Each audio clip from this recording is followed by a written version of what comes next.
Hello everyone, welcome to this video. यहाँ पे मैं डिस्कस करूंगा फाइनेंस के कुछ concepts that will be helpful to you in your interviews. Now the objective of this video is two fold.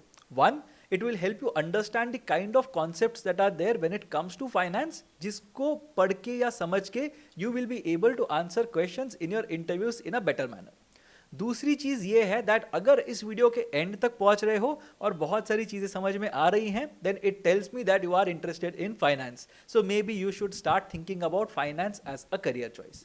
तो शुरू करते हैं डेफिनेशन के साथ। बहुत ही सिंपल स्ट्रेट फॉरवर्ड सी चीज है कि भाई फाइनेंस होता क्या है। So finance is or are the monetary resources and the study of discipline of money, currency, assets and liabilities. That's it. So finance किस चीज को रेफर करता है? Monetary resources। तो पैसा कहाँ पे आता है और उस पैसे का हम करते क्या है। So we are talking about money, currency, assets and liabilities. So assets and liabilities मतलब कुछ चीज मैंने खरीदी, उससे मैंने शायद कुछ बिजनेस में अपना इंप्रूवमेंट किया, या फिर एक लाइबिलिटी जो मुझे आगे जाके पे ऑफ करनी है। So now let's get going into the core things that make finance. Now financial statements, सबसे पहले मुझे ये पता होना चाहिए कि भाई इस कंपनी का फाइनेंशियल सिचुएशन क्या है। तो उसके लिए मैं कुछ फाइनेंशियल स्टेटमेंट्स यूज करूंगा। So I have mentioned 3 statements here that we have. The first is called the balance sheet. अब बहुत लोगों ने सुना होगा बैलेंस शीट के बारे में। तो बैलेंस शीट को बैलेंस शीट क्यों बोलते हैं? Because it needs to be balanced. तो मेरे पास क्या क्या एसेट्स हैं, मेरे पास क्या क्या लायबिलिटीज हैं, शेयर होल्डर्स कैपिटल क्या है, ये सब चीज को बैलेंस करना चाहिए। सो मेरे पास कुछ पैसे थे, मैंने या तो उन पैसों को खर्चा किया और कुछ खरीदा, and that is basically where I bought my assets from, let's say, या फिर I gave it back to my shareholder saying that okay ये मेरे पास सरप्लस बचा कुछ पैसा। नाउ अब सब चीज का हिसाब होना चाहिए। तो जितना भी पैसा मेरे पास आया उस पैसे से या तो मैंने कुछ खरीदा या तो मैंने वो दे दिया, उसके बाहर एक्स्ट्रा पैसा तो नहीं हो सकता। So that is basically a balance sheet, and what I said right now, your LHS has to match your RHS because जो भी अंदर आया है उसको मैं कहीं ना कहीं तो allot करूंगा। Now this is a snapshot of a company's financial condition। तो आज के डेट पे कंपनी के पास कितनी liability है, कितने assets हैं और क्या exactly शेयर होल्डर के पास जा रहा है, that is basically what we are talking about when it comes to the balance sheet। So that is called the balance sheet। It is a snapshot of what an organization has done। Now in terms of an income statement, तो income statement में क्या होता है, एक reported period के अंदर, let's say 1 year और a quarter के अंदर एक कंपनी ने कितना प्रॉफिट बनाया, कितना लॉस बनाया, ये हम देखते हैं एक इनकम स्टेटमेंट के अंदर। अब इसमें बहुत सारे लेवल्स होते हैं। So if you are genuinely interested in income statement, do have a look at it. So what happens is you have some revenue, you are incurring some costs. अगर मैं रेवेन्यू में से कॉस्ट निकाल दूं तो मेरे को मिल जाएगा ग्रॉस प्रॉफिट। अब ग्रॉस प्रॉफिट जो होता है that is not exactly the final profit जो तुम्हारे हाथ में आएगा ना, बिकॉज उसके बाद मुझे इंटरेस्ट देना होता है, टैक्सेस डिडक्ट करने होते हैं, डिप्रिसिएशन के लिए कुछ पे करना पड़ेगा, अमोर्टाइजेशन के लिए पे करना पड़ेगा। ये करने के बाद मुझे फाइनली प्रॉफिट आफ्टर टैक्स मिलेगा।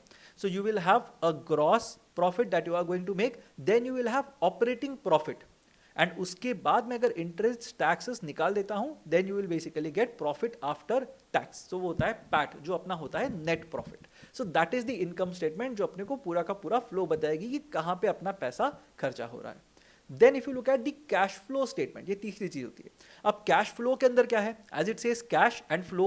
सो पैसा कहां से फ्लो हो रहा है और कहां पे फ्लो हो रहा है, कहां से आ रहा है, कहां पे जा रहा है, that is what we are looking at. So it shows how changes in balance sheet accounts and income affect cash, cash equivalents and operating, investing and financing activities में उसको डिवाइड करते हैं। अब क्या होते हैं ये operating, investing and financing activities? Operating activities वो होते हैं जो डे टू डे ऑपरेशंस के लिए मुझे यूज होते हैं। सो अगर एक कंपनी पॉजिटिव है, कैश फ्लो पॉजिटिव है when it comes to operating activities, it is a good sign. Why? Because मेरे day to day operations cover होने जितना रेवेन्यू मेरा बन रहा है। So I am positive, which basically means that मेरे पास एक्स्ट्रा पैसे बच रहे हैं। Now when it comes to investing, in extra पैसों का मैं कर क्या रहा हूं? So if I am investing it back into the business, then it's a good sign, because what happens in this particular case is I am buying more property, I am creating more factories, I am trying to create better brands, I am trying to scale things up, जिससे मेरे पूरे company का value ऊपर चला जाएगा, मेरे share holders बहुत खुश हो जाएंगे क्योंकि उनका पैसा बन रहा है। So that is investing activities. अगर यहाँ पे कैश फ्लो पॉजिटिव है then it's a problem. You know why?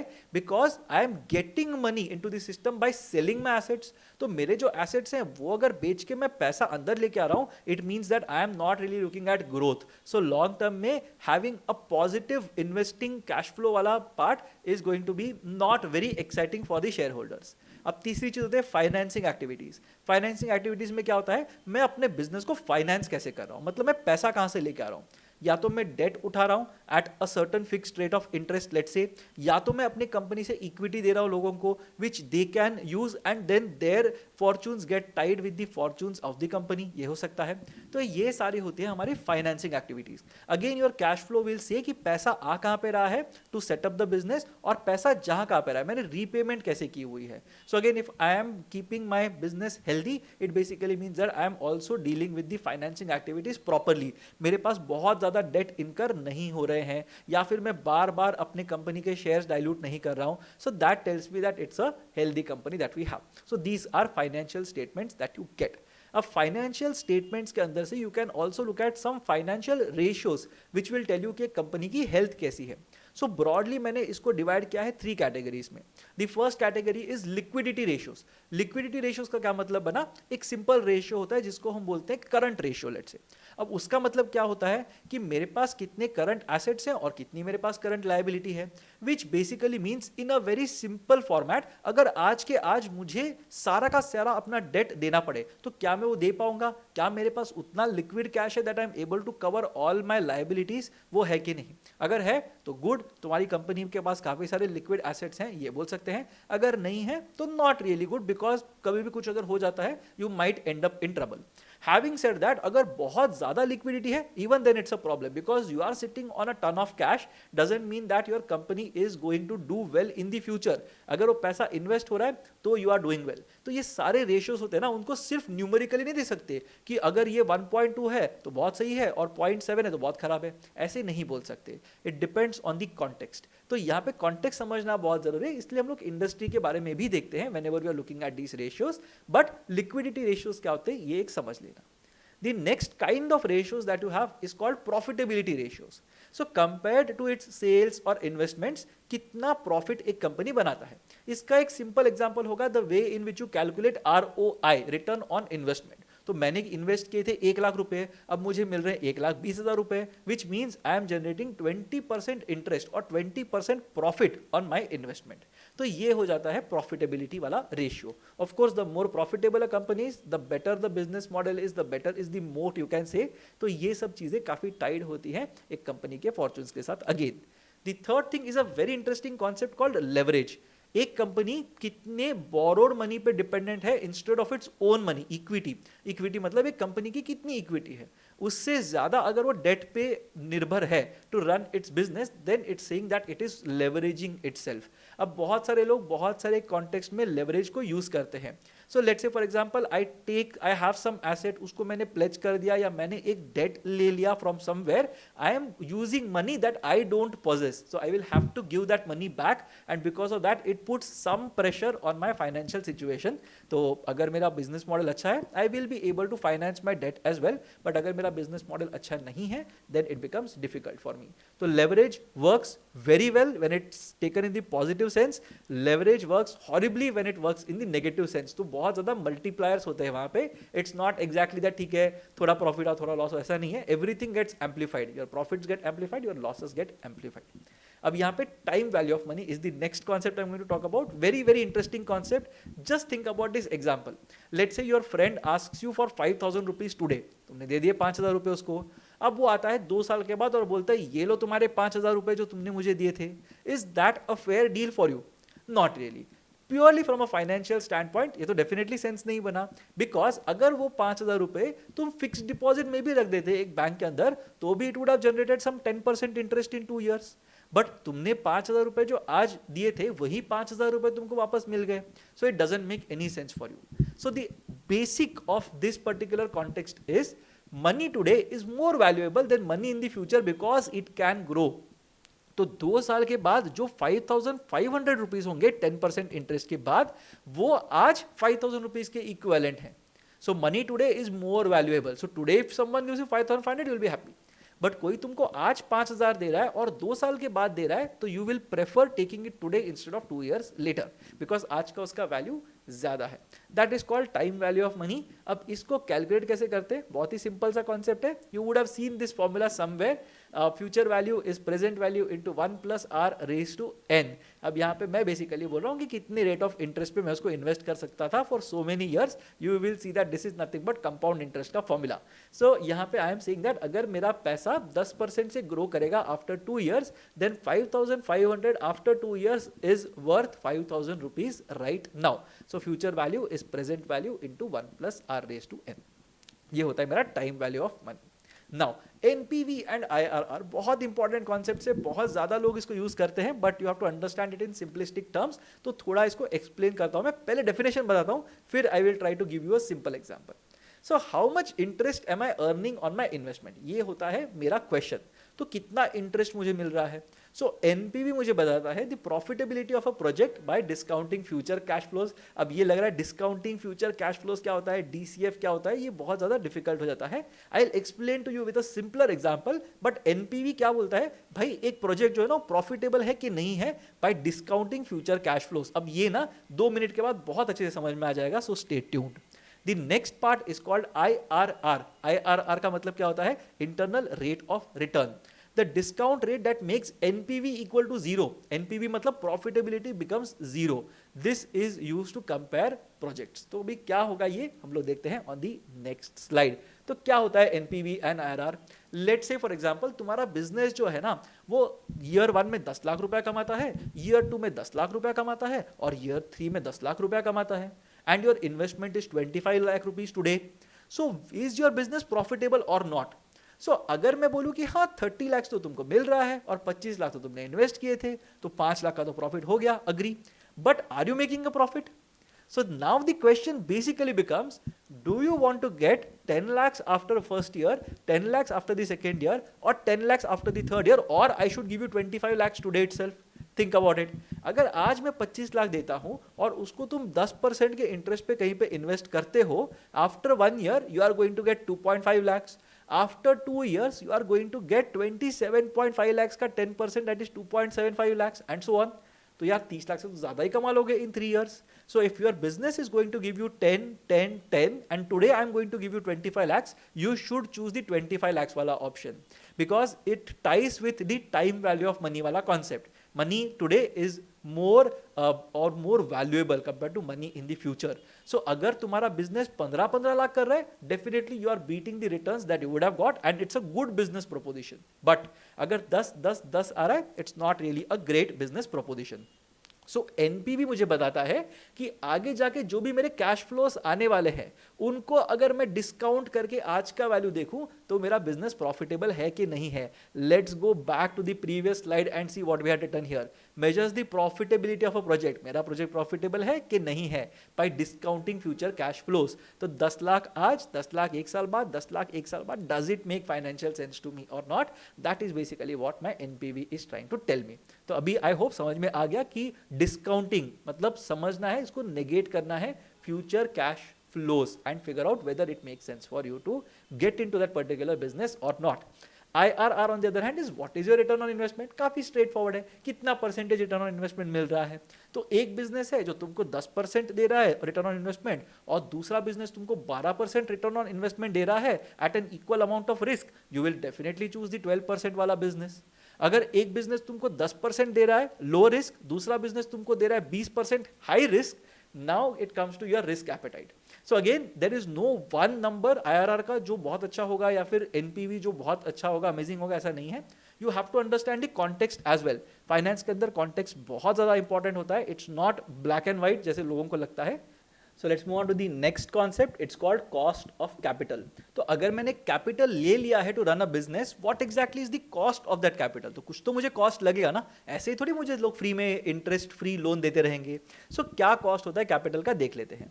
So the minimum return a company must earn to satisfy its investors, कि कितना पैसा मेरे कमाने पे मेरे इन्वेस्टर्स खुश रहेंगे, that is cost of capital.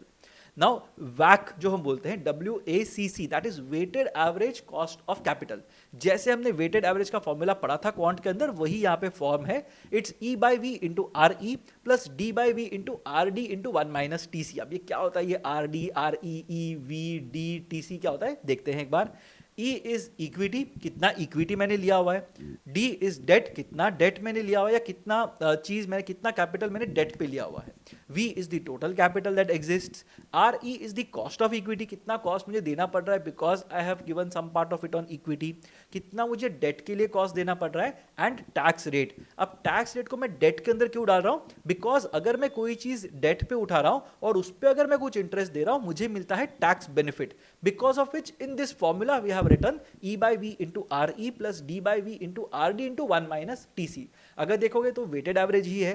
E/V मतलब equity upon total capital, D/V मतलब डेट अपॉन टोटल कैपिटल. तो इक्विटी का जो प्रोपोर्शन है उसको मल्टीप्लाई करेंगे इक्विटी के कॉस्ट से, और डेट का जो प्रोपोर्शन है उसको मल्टीप्लाई करेंगे डेट के कॉस्ट से. तो ये बन जाता है मेरा weighted average cost of capital. So it tells me कि भाई इतना कॉस्ट तो मेरे कैपिटल का है, 5% तो मेरा जा ही रहा है, तो 5% से ज्यादा रिटर्न अगर मैं कमा रहा हूं, then it makes sense for me to run my business, because I will be able to satisfy all my investors and turn in a profit as well. So that is cost of capital that we have.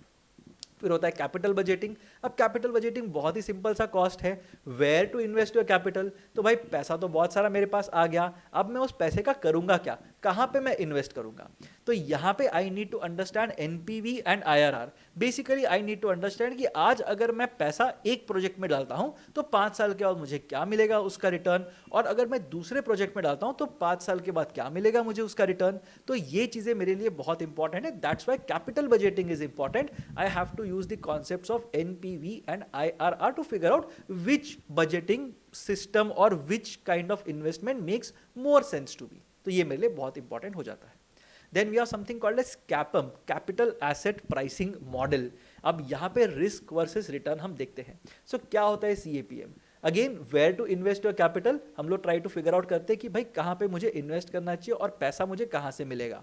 अब इसका एक formula है. Again if you look at it, ER is RF plus beta into RM minus RF. अब ये क्या होते हैं, E of R is expected return, तुम्हें कितना रिटर्न मिलने वाला है. RF is risk free rate of return, तो बिना कोई रिस्क के मुझे यहाँ पे कुछ पैसा मिलने वाला था. प्लस मैं बोल रहा हूँ beta, beta is stocks sensitivity to the market. So अगर मार्केट ऊपर जाता है तो स्टॉक ऊपर जाता है कि नीचे आता है, वो अपने को फिगर आउट करना है, और कितने से होता है वो फिगर आउट करना है. मार्केट रिटर्न कितना है और रिस्क फ्री रेट कितना है. So basically, if I have to invest my capital, I have to figure out what is going to be my expected return, and is that going to be better than a risk-free rate of return, which it obviously should be. अगर risk-free rate of return से भी कम आ रहा है और मेरे को risk भी लेना पड़ रहा है, तो मैं क्यों करूंगा.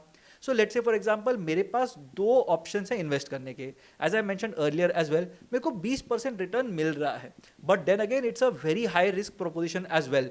20% मुझे मिलेगा, बट अगर गड़बड़ हो गया तो 2% मिलेगा. That is the lowest that I can get. दूसरा मॉडल मुझे बोलता है कि तुमको 10% पक्का मिलेगा, कुछ भी हो जाए लाइफ में 10% you are going to gate.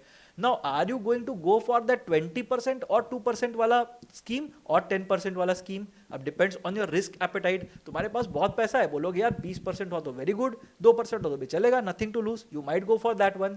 But if you have a lot to lose, you might settle for the 10% वाला thing as well. So again it depends on the context, कहाँ पे इन्वेस्ट करना चाहिए, इस पे काफी सारी चीजें डिपेंड करेंगी. सो that is your CAPM, capital asset pricing model. तो क्या प्राइसिंग होगा उसका वो मुझे देखना है.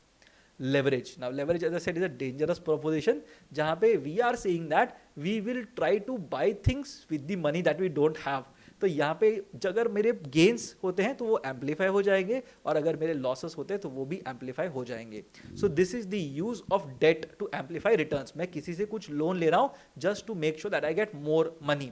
Think about it in a very simplistic manner. अभी let's say for example you borrow money from someone at the rate of interest of 10% per annum, तो तुमको 10% उसको देना ही है. But if you invest that money in some other business and you are getting 20% per annum, तुमको बिना तुम्हारे capital के 10% पर एनम मिल गया, which is a good proposition. But the problem is, अगर तुम्हारा 10% से फायदा नहीं होता तो you will have to pay back the capital that you have taken plus you will have to pay back the interest as well जो extra तुमको देना है. So that becomes a risky proposition. So leverage जो होता है वो amplify करता है returns को, but both in the positive as well as the negative sense. ठीक है, अभी इसके अंदर मेरे कंपनी का क्या कैपिटल स्ट्रक्चर है वो भी मुझे देखना है. So my capital structure will comprise of debt and equity financing. Either I will take a loan from the market at a fixed rate of interest, let's say, and I will keep on financing my business and hope or plan that my business over achieves that rate at which I have taken the loan. या फिर मैं क्या करूंगा, अपने equity का एक part किसी को दे दूंगा कि आप मेरे कंपनी के 10% इक्विटी या 10% पार्टनर हो. वट एवर हैपन्स गुड और bad with the company, you are also going to face the same situation. तो 10% आपके साथ है. ठीक है, तो अगर मेरा कंपनी बढ़ जाता है, जैसे शार्क टैंक वगैरह में देखा होगा, लोग इक्विटी दे देते अपने कंपनी का, एक पार्ट दे देते अपने कंपनी का. सो वो अगर मैं देता हूं एंड अगर मेरी कंपनी बहुत फास्ट बढ़ती है ना, so the person who has invested in my company will also grow their capital very quickly. At the same point in time, अगर मेरी कंपनी बस्ट हो जाती है, then definitely that person is going to get nothing in return. तो वो एक high risk high reward kind of a proposition generally होता है. Then trade off theory. अब यहाँ पे मुझे पता होना चाहिए कि भाई मेरे टैक्स बेनिफिट्स क्या है डेट के, जो मैंने पहले बताए थे. ठीक है, सो अगर मुझे डेट लेने पे कुछ टैक्स बेनिफिट्स अगर मिलते हैं बट उससे मेरा फाइनेंशियल डिस्ट्रेस बढ़ जाता है, मतलब क्या हो गया, मैं लोन पे लोन लोन पे लोन लोन पे लोन देते जा रहा हूं, I am not able to pay it back at all. It creates a bad reputation for my business, it creates a bad structure for my business, और एक दिन ये चीज कोलैप्स हो सकती है. Because of that I need to understand कि भाई ट्रेड ऑफ क्या है. मैं सिर्फ लोन्स पाइल अप करता रहूंगा, my business will not work well. That's why you have to figure out कि भाई तुम्हारा ट्रेड ऑफ क्या है whenever you are taking debt versus whenever you are giving equity to someone. Now in terms of valuation, again a buzzword that exists in finance कि भाई company की value क्या है. You can't just say कि जितना उसका revenue उतना उसकी वैल्यू नहीं. अगर वो कंपनी बहुत ज्यादा कॉस्ट भी इनकर कर रही है तो कॉस्ट इनकर करके फिर रेवेन्यू कर रही है ना, तो वैल्यूएशन क्या हुआ, सिर्फ प्रॉफिट हुआ नहीं, क्योंकि आगे जाके अगर उस कंपनी में बहुत ज्यादा पोटेंशियल है तो फिर क्या करोगे. सो वैल्यूएशन के ना बहुत सारे मेथड्स होते हैं. सो यहाँ पे I am talking about discounted cash flow, DCF. Again जो पहले हमने डिस्कस किया था वैसे ही ये वाला कॉन्सेप्ट है, how much money it will make in the future. तो आगे जाके कंपनी कितना पैसा कमाएगी ये मुझे देखना है.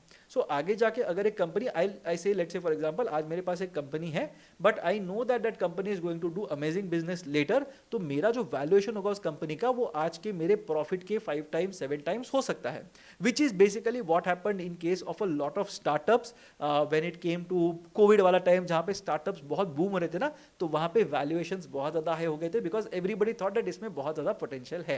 अब मैं पोटेंशियल कैसे पता करूंगा, तो यहाँ पे मल्टीपल्स देखते हैं हम लोग. So PE and PB are the two popular ones that I have mentioned here.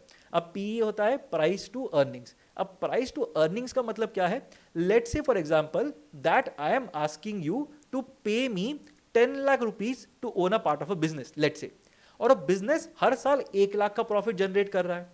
तो अगर 10 लाख मुझे दे रहे हो और 1 लाख अगर जनरेट कर रहा है तो पी टू ई रेशियो बन जाता है 10 लाख बाय 1. बेसिकली 10 साल के अंदर तुम्हारा जो पैसा है वो रिकवर हो जाएगा.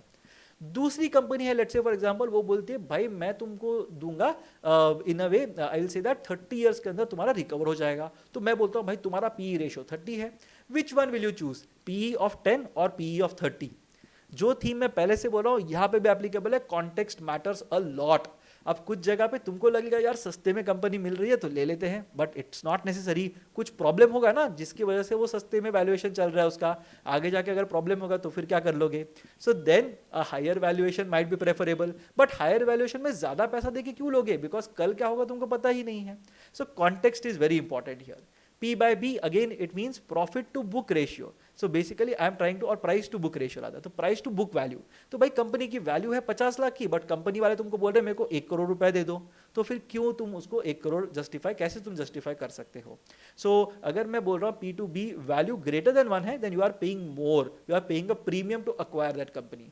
अगर मैं बोल रहा हूँ कि P to B less than 1 है, then I am getting it at a discount. अब हर चीज डिस्काउंट पे मिलना ना अच्छा नहीं होता, because sometimes you might get a distressed company or a distressed part of the company for a lower value, तो वहां पे buying that might actually create a loss for you. तो यहाँ पे कॉन्टेक्स्ट बहुत इंपॉर्टेंट होता है. सिमिलर कंपनीज कितने में जाती है ये हम देखते हैं. सिमिलरली दूसरे कंपनी के साथ में हम देखते हैं कि कंपेरेबल्स देख के उसके हिसाब से वैल्यूएशन भी बना सकते हैं कि चलो ये कंपनी सिमिलर स्ट्रक्चर में है, इसके 40% इसका 40% जो है वो ये कंपनी को मैं एट्रीब्यूट कर सकता हूं, तो इसके रेवेन्यूज के कॉन्टेक्स्ट में ये 40% पे है, इसका वैल्यूएशन 100 करोड़ था तो इसका वैल्यूएशन 40 करोड़ होना चाहिए. सो that is something that also can be done. Now this is how companies figure out their worth before either selling or buying. तो कल को कोई बोलता है कि भाई ये कंपनी खरीद लो, तुमको मैं दूंगा 2 करोड़ रुपए के अंदर, यू शुड नो कि भाई 2 करोड़ रुपए अच्छा डील है कि खराब डील है. अगर वही नहीं पता होगा, you might end up making blunders when it comes to putting your hard earn money while buying companies. ठीक है, तो वैल्यूएशन बहुत इंपॉर्टेंट है. There is a lot of nuance involve. I am trying to tell it to you in a couple of minutes, but काफी ज्यादा nuanced subject है. Now coming to derivatives. Now derivatives is personally a very tricky part. मतलब सिखाना थोड़ा difficult है and समझना भी difficult है. So I will give you a context here. थोड़ा सा context समझ लेना. It's not the exact thing, but I am telling you कि ऐसा कुछ exist करता है. So derivatives को मैं explain कैसे करूँगा? So derivatives वो होते हैं जिनका value is determined by an overlying asset. तो ऊपर एक कुछ होता है, एक underlying asset होता है. तो इसका जो तुम्हारा अंडरलाइंग एसेट है, सॉरी, उससे तुम्हारे डेरिवेटिव्स का वैल्यू डिराइव होगा इन अ वे. अब नहीं समझ में आ रहा? Perfectly okay. Let's say for example you are selling me something. मैं तुमको बोल रहा हूं कि 6 महीने के बाद I am going to buy this from you for 50,000 rupees. मैं बोल देता हूं तुमको, कुछ भी हो जाए मैं 50,000 रुपए में तुम्हारा चीज खरीद लूंगा. ये लो 50,000 रुपीज आज मेरे से, 6 महीने बाद मैं तुमसे खरीद लूंगा वो चीज. नाउ माई एक्सपेक्टेशन इज 6 महीने के बाद उसका प्राइस बढ़ने वाला है. It is going to become say 60,000 rupees worth. तो मैं बोल रहा हूं कि भाई आज मैं तुमको 50,000 देता हूं, तुमको जो करना है करो, बट 6 महीने के बाद मेरे को वो 50,000 में ही लेना है. Make sense? So I will happily buy it. You might think यार पता नहीं क्या होगा, मैं बेच देता हूं, आज 50,000 मिलेगा, मैं कुछ कर लूंगा उस पैसे का. You will also sell it. Make sense? तो ये होता है मैं फ्यूचर प्राइस को प्रेडिक्ट कर रहा हूं in a way. Now let's say for example थोड़ा सा स्टोरी को चेंज कर देते हैं. Now I will not pay you 50,000 rupees today. I am telling you that 6 महीने के बाद मैं तुमसे 50,000 रुपीज में एक चीज खरीदूंगा and I am paying you 5,000 rupees का इंश्योरेंस और टोकन वैल्यू. ठीक है, वो आगे का जो ट्रांजेक्शन है वो अलग स्टोरी है, but today I am paying you 5,000 rupees and telling you कि बॉस मेरे को ना 50,000 रुपीज में चाहिए 6 महीने के बाद वो item. You are like okay ठीक है, 5,000 रुपए ले लिया तुमने वहां पे. अभी 6 महीने के बाद let's say for example that object become 60,000 rupees worth का. तो फिर क्या होगा? I will happily take it ना. मेरा 5,000 रुपीज तो मैं दे दिया था. Even if I pay you 50,000 rupees, I am still getting something for 55,000 rupees compared to the 60,000 rupees जो उसका मार्केट प्राइस है 6 महीने के बाद. तो it makes my decision very good. But अगर लेट्स से फॉर एग्जांपल 6 महीने के बाद वो आइटम का प्राइस बन जाता है 40,000 रुपीज, तो मैं क्या बोलूंगा? मुझे नहीं चाहिए 5,000 रुपीज का, मेरा कॉन्ट्रैक्ट था वो मुझे लेना ही नहीं है 50,000 पे, मेरे को अलग से 40,000 में दे दो. So I have lost my 5,000 rupees, but I am getting that object for 40,000 rupees.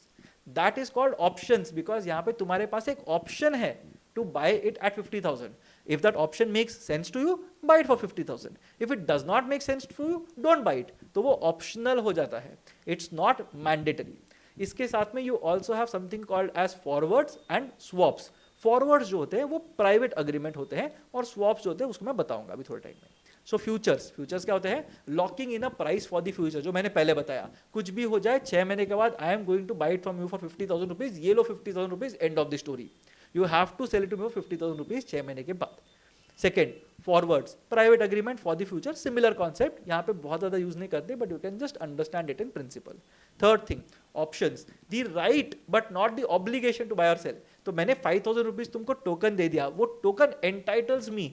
अगर मुझे चाहिए तो मैं एक्सरसाइज कर सकता हूँ, मैं बोलता हूँ नहीं मुझे 50,000 में ही दो, भले ही बाहर 60,000 का चल रहा है, बट मैंने 5,000 रुपीज का कूपन लिया हुआ है, तो मुझे 50,000 में वो चीज दे दो, बोल सकता हूँ मैं. बट अगर 40,000 का होता है, मैं बोलता हूँ भाई ये कूपन नहीं चाहिए, फाड़ के फेंक दो, नहीं चाहिए coupon, you give it to me for 40,000 itself. तो ऑब्लिगेशन नहीं है कि मुझे 50 में ही लेना है, मेरे पास राइट है अगर मुझे एक्सरसाइज करना है तो, बट जरूरी नहीं है कि मुझे वो करना चाहिए. That is basically options. And swaps में exchanging cash flows at a very simple level. Let's say तुमने एक दुकान से लोन लिया था, वो लिया था 8% के ऊपर. Now the other bank is telling you कि मैं तुमको 6% से लोन दे दूंगा. So what you can do, you can finance it through the other bank and तुम्हारा 2% बच जाएगा basically. That is what you can do. Sometimes people will also say कि मेरा फिक्स्ड कॉम्पोनेंट है, फ्लोटिंग कॉम्पोनेंट है, मुझे मेरा फ्लोटिंग कॉम्पोनेंट कम करना है, मुझे लमसम देना है. So all those you can say are swaps. Again अपने यहाँ पे स्वॉप्स को लेके बहुत ज्यादा टेक्निकलिटी में जाने का जरूरत नहीं है at this point in time. ठीक है. But futures and options are basically the things that have become very popular these days. That is basically what are futures and options mean. अब इसमें बहुत सारे स्ट्रैटेजीज होते हैं, बहुत सारी चीजें होती है, that is over and about this, but this is F&O. Now in terms of EMH, अब EMH में क्या होता है? EMH is called efficient market hypothesis. अब एफिशिएंट मार्केट हाइपोथेसिस का मतलब क्या है? हाइपोथेसिस है, एक सोच है, लोगों ने कुछ एक सोच के रखा है कि हाँ ऐसे हो सकता है. क्या सोच के रखा हुआ है? That stock prices reflect all available information करके बोला हुआ है. सो लेट्स से फॉर एग्जांपल मुझे पता है कि कल एक कंपनी की अर्निंग्स डिक्लेयर होने वाली है. Now I have known from reliable sources that last 3 महीने के अंदर वो कंपनी का रेवेन्यू बहुत ज्यादा बढ़ गया है. तो मुझे ऐसे लग रहा है दैट अगर आज मैं उसमें पैसा डाल दूं तो कल मेरा पैसा बढ़ेगा. But if I know some information, I know that the entire stock market, or I should know that the entire stock market knows that information. तो everything is already factored into the price, जो हम बोलते हैं generally. तो stock prices will reflect all available information. तो ऐसा कुछ भी नहीं है जो उनको सरप्राइज करेगा. And that is why we say that everybody knows everything, and that is why it is called efficient market hypothesis. A perfectly efficient market hypothesis will be the one जहाँ पे सब लोगों को वही चीज पता है जो एक कंपनी के CEO को भी पता है. And that is basically where everything becomes transparent and nobody can sort of go wrong because nobody can be right as well. So यहाँ पे the broader question becomes, can you beat the stock market जो हम बोलते हैं. So अगर तुम alpha generate कर रहे हो compare to what the stock market is doing और what the exchange traded funds ETFs जो बोलते हैं वो कर रहे हैं, then of course you are doing a good job. But अगर नहीं कर रहे हो तो अपना दिमाग लगा के कुछ फायदा नहीं है, right? You are not bringing anything new to the table, meaning that you will not be able to make big money in the stock market. So that is efficient market hypothesis. Some people agree with it, some people don't agree with it, but it is what it is. Let me know what did you think about this video. Are your concepts in finance slightly clearer compared to what they were earlier? या फिर और ज़्यादा confused हो गए हो? Let me know in the comment section and I will try to help you with your queries if you have any. Do stay tuned to this channel for more such content. Stay subscribed. Share it with your friends if you think they are going to benefit from this. And I'll see you again in the next video.